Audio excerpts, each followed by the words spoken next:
ایک بہت بڑا رئیس تھا، اپنی بیگم کے ساتھ دسترخوان پر بیٹھا ہوا تھا۔ دسترخوان اللہ کی نعمتوں سے بھرا پڑا تھا۔ ابھی کھانا شروع ہی کرنے والے تھے کہ اتنے میں ایک فقیر نے دروازے پر صدا لگائی، ہے کوئی اللہ کے نام پر کچھ دینے والا؟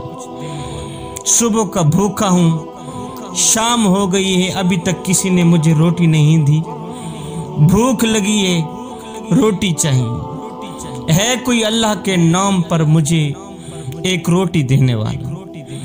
اس شخص نے اپنی بیوی کو حکم دیا کہ سارا دسترخوان اٹھا کر اس فقیر کی جھولی میں ڈال دو۔ دسترخوان کے اوپر جتنے بھی کھانے لگے پڑے ہیں سارے کے سارے اٹھا کر اس فقیر کی جھولی میں ڈال دو۔ عورت نے حکم کی تعمیل کی، سارا کا سارا دسترخوان اٹھا کر جس وقت اس نے اس فقیر کا چہرہ دیکھا، جس وقت عورت نے اس فقیر کا چہرہ دیکھا تو دھاڑے مار کر رونے لگی، تڑپنے لگی، رونے لگی۔ رونے والی عورت کے شوہر نے اس سے پوچھا کہ کیا ہوا؟ تو فقیر کو خیرات دینے کے لیے گئی تھی، واپس آئی ہے، روتی کیوں آئی؟ اس عورت نے بتایا کہ صاحب، یہ شخص جو فقیر بن کر ہمارے گھر پر دستک دے رہا ہے، یہ جو بھکاری بن کر ہمارے دروازے کے سامنے بیٹھا ہے، چند سال پہلے اس شہر کا سب سے بڑا مالدار اور ہماری اس کوٹھی کا مالک اور میرا سابق شوہر تھا۔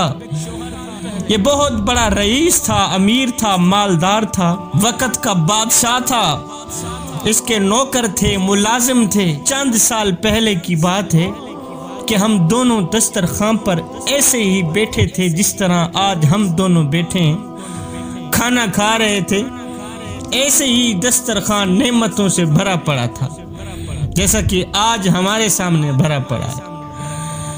ہم کھانے ہی والے تھے کہ ایک فقیر نے صدا لگائی، جس طرح آج اس بھکاری نے ہمارے دروازے پر صدا لگائی ہے۔ اس نے صدا لگائی، ہے کوئی اللہ کے نام پر کچھ دینے والا؟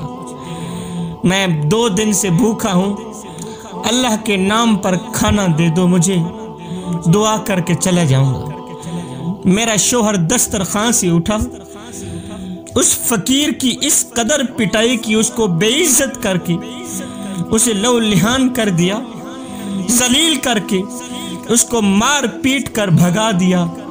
نہ جانے اس فقیر نے کیا بد دعا دی کہ میرے شوہر کے حالات دن بدن خراب ہونے لگے، کاروبار ٹھپ ہو گیا، اور جب کاروبار ٹھپ ہوا مال بھی چلا گیا، پیسہ دھن دولت ختم ہو گئی، پھر ملازم بھی نہ رہے، نوکر بھی نہ رہے۔ جب اس کے پاس کھانے کے لیے کچھ نہیں تھا تو وہ ایک فقیر بن گیا، اس نے مجھے بھی طلاق دے دی۔ چند سال گزرنے کے بعد میں آپ کی زوجیت میں آئی، میں آپ کی بیوی بنی۔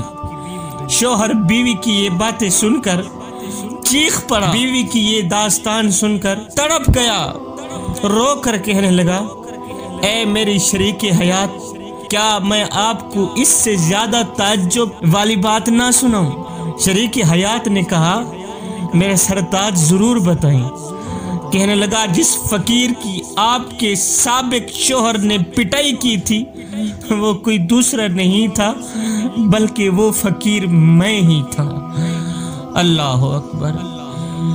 اس شخص نے، اس ظالم نے مجھے ذلیل کر کے، مجھے دھکے دے کر مجھے مارا، پٹائی کی، مجھے لہو لہان کر دیا۔ اے میری شریک حیات، وہ کوئی اور نہیں تھا، وہ فقیر میں ہی تھا۔